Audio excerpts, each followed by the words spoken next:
सभी किसान भाइयों को नमस्कार। किसान भाइयों, दीपावली पर्व की आपको हार्दिक शुभकामनाएँ। मैं उस परमपिता परमात्मा के चरणों में अरदास विनती करता हूँ कि आपके घर में सुख संपत्ति का आभास हो, बरकत बख्शिश हो, आप दिन दुगनी और रात चौगुनी करें।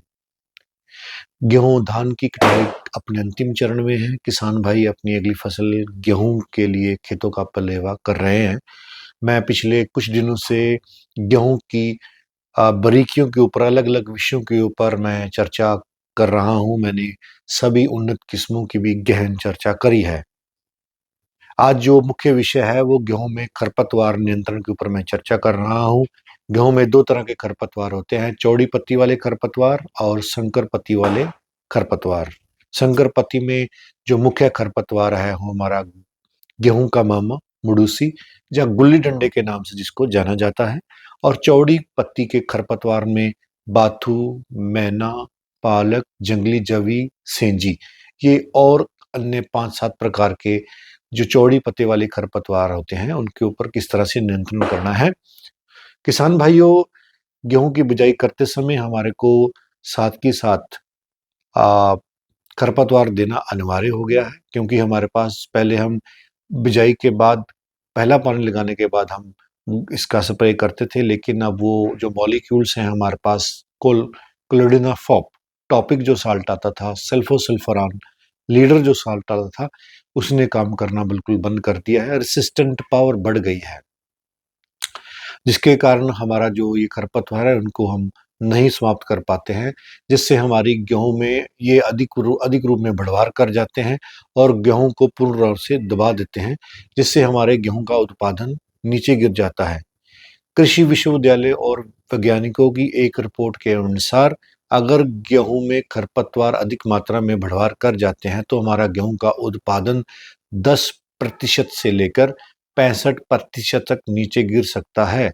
यह बहुत बड़ा नुकसान है किसान भाइयों को, और हमारा उसके ऊपर खर्च भी अधिक मात्रा में हमें करना पड़ता है, बार बार स्प्रे करने पड़ते हैं, गेहूं दब जाता है, गेहूं की बढ़वार नहीं हो पाती है, फटाव नहीं हो पाता है, और जो खरपतवार है उसके ऊपर नियंत्रण ना होने के कारण हमारी फसल का उत्पादन नीचे गिरता है।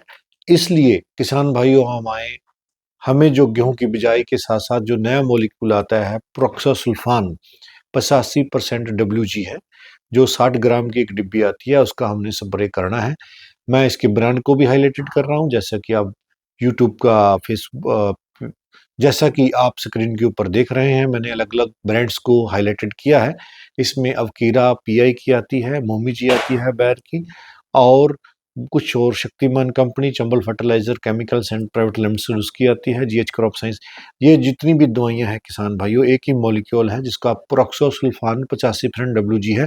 60 ग्राम 200 लीटर पानी में घोलना है, और साथ में चौड़ी पत्ती के ऊपर नियंत्रण करने के लिए हमें पेंडामेथिलीन 30% ईसी या पेंडामेथिलीन एससी फॉर्मुलेशन में जो आती है 38.5% एससी फॉर्मुलेशन है, उसका भी हम प्रति एकड़ में प्रति लीटर के हिसाब से हम स्प्रे कर सकते हैं।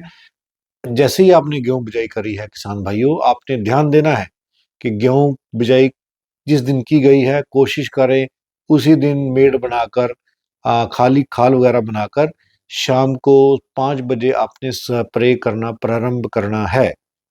200 लीटर पानी में 60 ग्राम प्रोक्सोसुल्फान 85% डब्ल्यूडीजी और पेंडामेथिलीन 30% एससी फार्मूलेशन जो आता है, एससी ईसी फार्मूलेशन है, उसको डिल्यूट करके आपने स्प्रे देनी है। तो जो ध्यान दे आपके फ्लैट नोजल के माध्यम से आपने स्प्रे करना है, कोई भी पाड़ा छूटना नहीं चाहिए।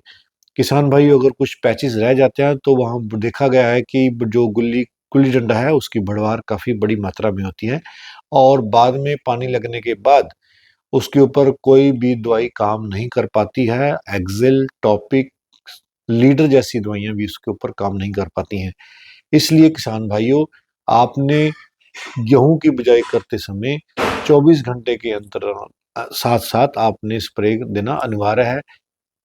आपने ये भी ध्यान रखना है, जिस खेत में आप बिजाई कर रहे हैं उसमें तर-बतर होना चाहिए, यानी नमी पर्याप्त मात्रा में होनी चाहिए, तभी ये दवाई काम करेगी। और शाम के समय 5 से लेके रात 9 बजे तक आप स्प्रे कर सकते हैं। अगर आपके पास बूम उपलब्ध है, जो बूम के द्वारा स्प्रे कर सकते हैं।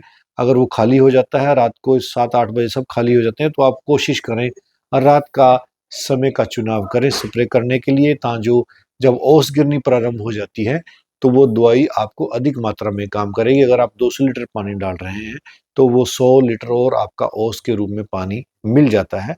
जो ऊपरी परत में पड़े हुए खरपतवार के बीज हैं, उन पे जैसे ही उसको डीएक्टिवेट कर देगी, उसमें जर्मिनेशन नहीं आएगा और आपकी फसल खरपतवारों से बच जाएगी।